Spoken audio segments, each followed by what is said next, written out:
You're listening to the Bare Metal Cyber Prepcast, created to help you succeed in your Security Plus certification journey. Learn more at baremetalcyber.com, where additional prepcasts, books, and training materials await. Let's get started. Data acquisition in digital forensics refers to the systematic collection of digital artifacts in a way that is forensically sound, meaning the data is preserved without alteration and remains defensible in legal or investigative contexts. Unlike casual copying of files, forensic acquisition requires strict adherence to procedures that preserve the integrity of evidence. This ensures that the results of analysis can be trusted and verified by other investigators, auditors, or even in court. Proper acquisition is not only about collecting what is available, but also about doing so in a way that maintains a clear chain of custody and prevents contamination. For learners, it is helpful to think of this like collecting evidence at a crime scene. Every piece of evidence must be handled with gloves, carefully labeled, and preserved so that its authenticity is never in doubt. In digital terms, data acquisition is the foundational step that sets the tone for the credibility of the entire forensic process. One guiding principle of acquisition is the order of volatility, which dictates collecting the most ephemeral data first. Volatile data disappears quickly, sometimes as soon as a system is rebooted, so investigators prioritize it above more persistent sources. The order typically begins with capturing RAM, where processes, open connections, and encryption keys may reside. Next is network state, including active sessions and connection metadata, which can vanish rapidly as systems are reset. Finally, persistent storage such as hard drives and cloud storage accounts are acquired, since these remain available for longer periods. Following the order of volatility ensures investigators capture the most fleeting evidence before it is lost forever. For learners, this can be compared to firefighting. You save people in the most immediate danger first before moving on to less urgent areas. In forensics, RAM and live sessions are at risk and must be captured before stable storage is addressed. Imaging methods vary in precision and scope, each with pros and cons.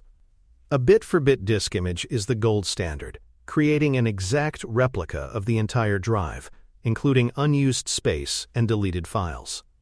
This provides the most complete evidence set, but requires significant time and storage. Logical exports focus on partitions or directories, capturing only parts of the drive that are of investigative interest.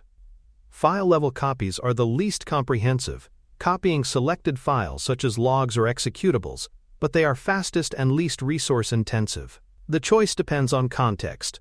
Full images are preferred for legal cases, while logical or file-level acquisitions may be acceptable for time-sensitive investigations. For learners, this is like different methods of documenting a library.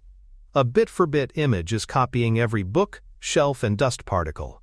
A logical export is selecting just the nonfiction section. A file copy is borrowing one or two relevant titles. Each serves a purpose depending on investigative needs. Tool selection is critical in ensuring forensic integrity.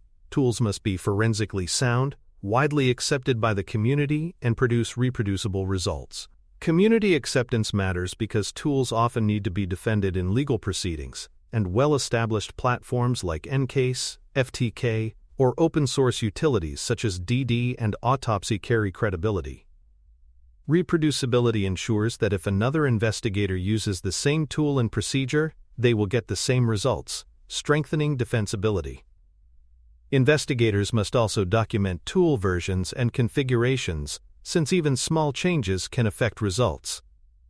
For learners, think of this like using calibrated instruments in a laboratory. If you weigh chemicals on an unverified scale, results cannot be trusted.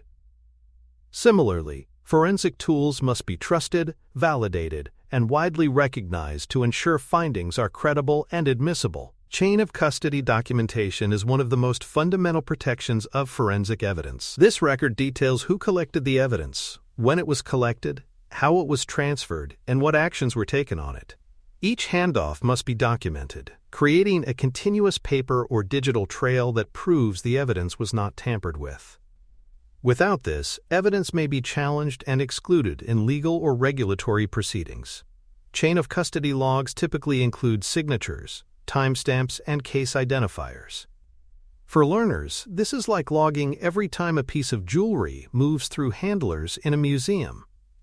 If a diamond changes hands without record, its authenticity can be doubted. Forensics requires the same rigor, ensuring evidence is traceable and credible from the moment of acquisition to final reporting. In addition to chain of custody records, investigators must capture acquisition parameters that describe exactly how evidence was collected. These parameters include the hashing algorithms used to verify integrity, timestamps of when acquisition began and ended, and host identifiers such as device serial numbers, IP addresses, or system names. Recording these details ensures that evidence can later be revalidated and tied conclusively to the correct system. It also aids reproducibility, allowing other investigators to retrace steps. For learners, this is similar to recording recipe details in cooking, not just the ingredients, but the oven temperature, timing, and pan size. Without these parameters, another cook, or in this case, investigator, cannot be sure they are replicating the same process. Acquisition parameters provide context that transforms data into admissible, defensible evidence. Live collection trade-offs must also be understood.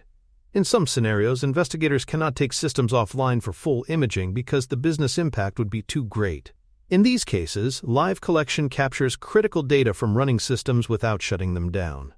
The trade-off is that live collection risks altering system state, potentially modifying timestamps or leaving traces of the investigator's presence. It also may miss deleted data or hidden partitions that full imaging would capture.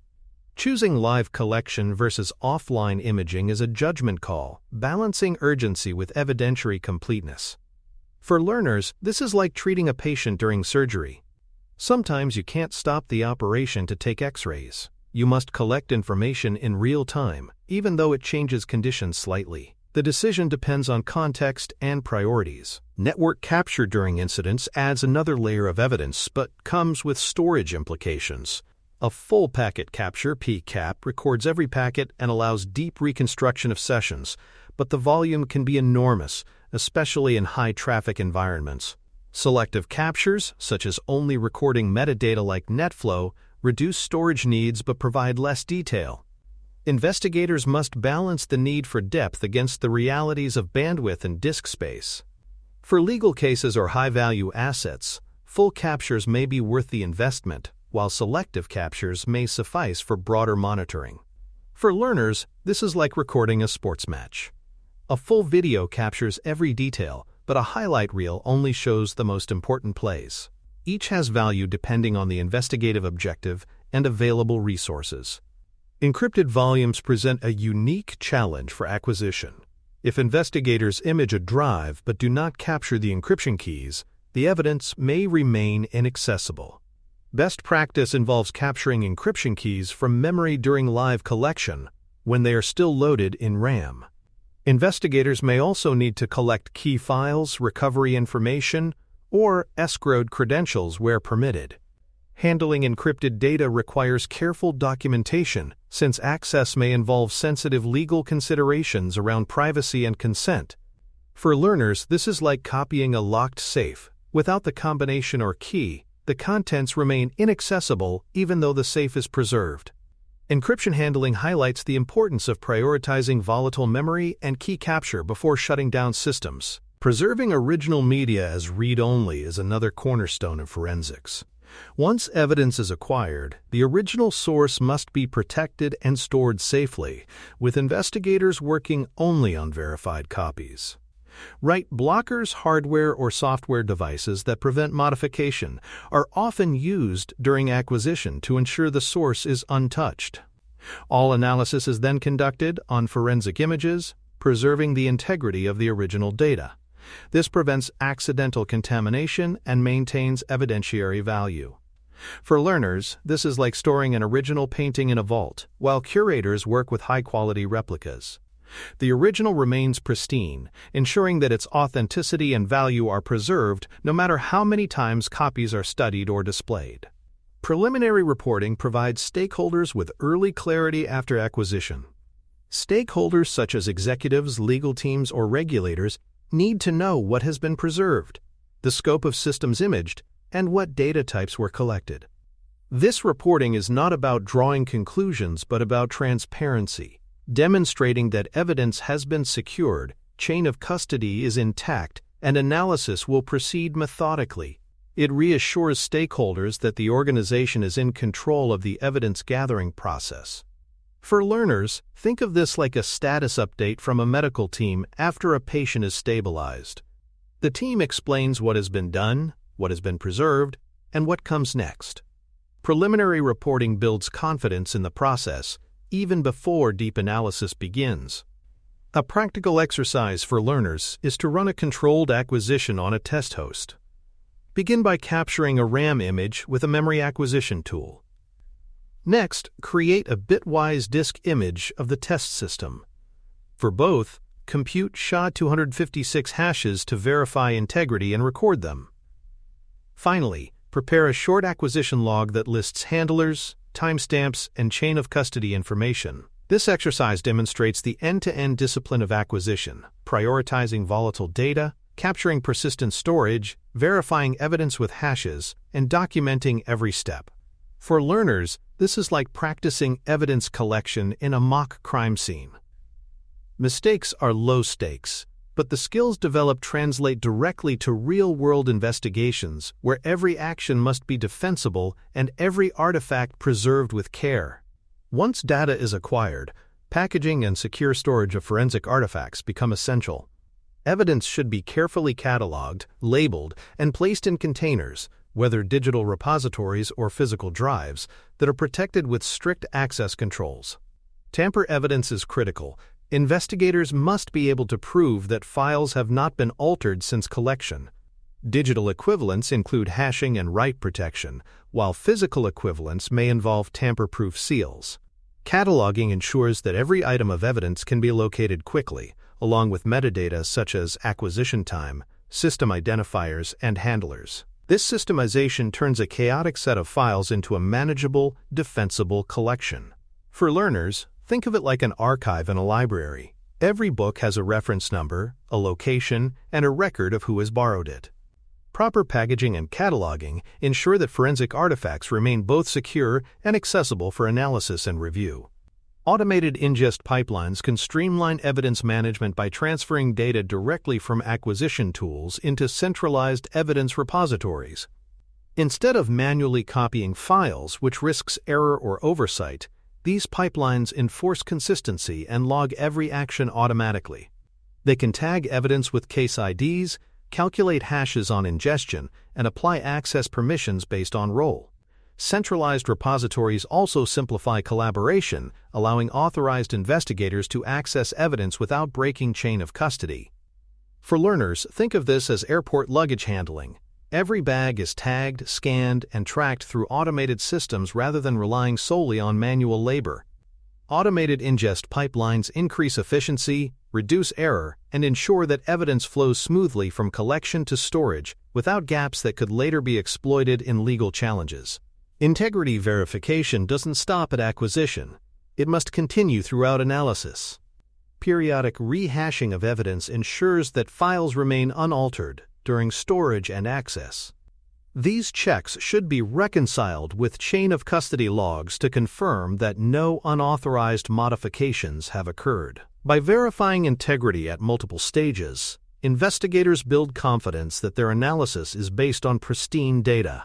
Without such checks, even well-meaning mistakes like accidental overwrites can undermine evidence credibility.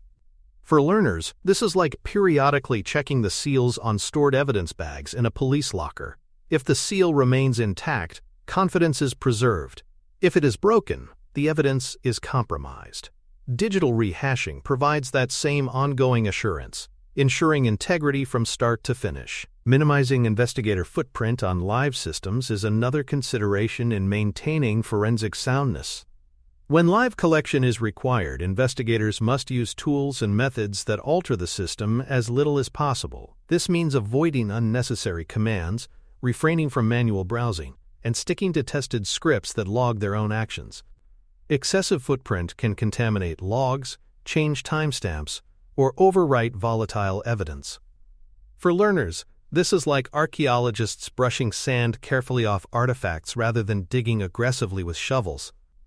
The more delicate the handling, the less risk of damaging the context of what is uncovered. Forensics must always strike a balance between urgency and preservation, ensuring investigators are part of the solution, not contributors to evidence destruction. Capturing volatile operating system state at the time of collection adds valuable context. This includes process lists, open ports, loaded drivers, and logged-in users. These artifacts often explain what was happening at the exact moment evidence was gathered, providing a richer picture of attacker activity. For example, memory analysis might show an active command and control connection that disappears once the system is rebooted. Capturing this data ensures investigators can tie volatile conditions to persistent evidence later. For learners, this is like photographing a crime scene before removing evidence. The scene itself contains critical context: where objects were, what was visible, what actions were in progress. Documenting volatile OS state preserves the scene of the computer at the time of collection, enhancing investigative depth. Reporting structures must address the needs of multiple audiences. Technical appendices are designed for analysts, containing detailed logs, hash values, and methodologies. These provide transparency and allow peers to validate findings. Executive summaries translate the same findings into plain business language, explaining risks, impacts, and remediation steps. Both are critical. Analysts need precision, while leaders need clarity. For learners, this is like weather reporting. Meteorologists may study detailed atmospheric data, while the public just needs to know whether to bring an umbrella. Forensic reporting must serve both audiences without sacrificing accuracy, ensuring decision-makers have actionable insights while technical peers have defensible evidence. Reports often contain sensitive data, including personally identifiable information, PII, or privileged business content. Redaction and sensitivity handling are therefore critical. Reports shared beyond the immediate investigative team should strip out unnecessary PII or anonymize details where possible. Privileged communications with legal teams must be carefully marked and protected to maintain privilege. Mishandling sensitive data in reports not only creates regulatory risk, but can also damage trust. For learners, this is like publishing a medical study. The results may be shared publicly, but patient names and private details are always removed. Forensic reporting must walk the same line, transparent enough to be useful, but carefully redacted to avoid exposing sensitive content. Timelines in reports are essential because they transform scattered artifacts into a coherent story. Reports should clearly state when evidence was acquired, the analysis windows considered, and the timestamps used to reconstruct attacker activity. This allows readers to follow the sequence of events, understand dwell time, and see how the response unfolded. Without timelines, findings may appear fragmented or disconnected. For learners, this is like reading history. Dates and sequence matter. Without them, events cannot be contextualized. Timelines are the backbone of forensic reporting, showing not only what happened, but when it happened, and how different pieces of evidence align. Evidence request and release workflows ensure proper handling when legal or regulatory stakeholders require access. Requests should be logged, authorized by the case manager, and limited to only the necessary artifacts. Release should follow strict protocols, including hash verification at handoff and updated chain of custody entries. These workflows ensure transparency and compliance, preventing accidental or unauthorized disclosure. For learners, this is like checking out an artifact from a museum collection. Every handoff is recorded, conditions are checked, and the artifact is returned under supervision.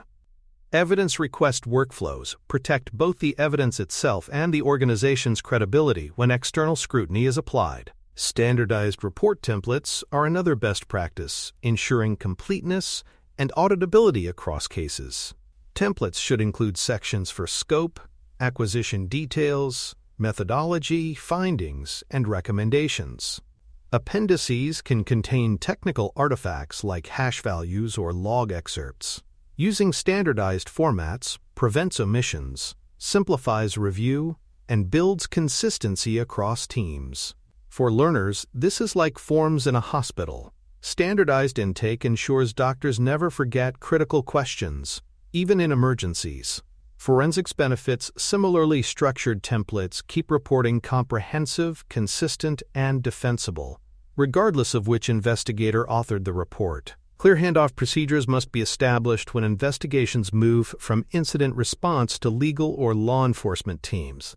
This includes transferring evidence securely, updating chain of custody records, and ensuring both sides acknowledge the transition. Handing off improperly can create disputes over evidence handling or break legal defensibility. For learners, think of this like handing over a patient from paramedics to hospital staff. The transition must be documented and acknowledged to ensure continuity of care. Forensics requires the same discipline. Evidence must be transitioned seamlessly between parties while preserving accountability at every step. Ultimately, disciplined acquisition and clear reporting ensure that forensic work preserves evidentiary value while accelerating both remediation and legal processes. Without sound acquisition, evidence loses credibility. Without strong reporting, evidence loses usefulness. Together, they ensure investigations are defensible, actionable, and aligned with business and legal requirements. For learners, the takeaway is simple. Digital forensics is not just about technical skill, but about disciplined process. Collect carefully, document rigorously, and report clearly. These practices transform digital artifacts into reliable evidence that can support remediation, guide executives, and stand up in court. Thanks for tuning in to the Bare Metal Cyber Prepcast, your trusted source for cybersecurity news and insights. Remember to subscribe at baremetalcyber.com so you never miss an update. And visit cyberauthor.me for best-selling cybersecurity books that equip you with expert knowledge. Until next time, stay secure and stay vigilant.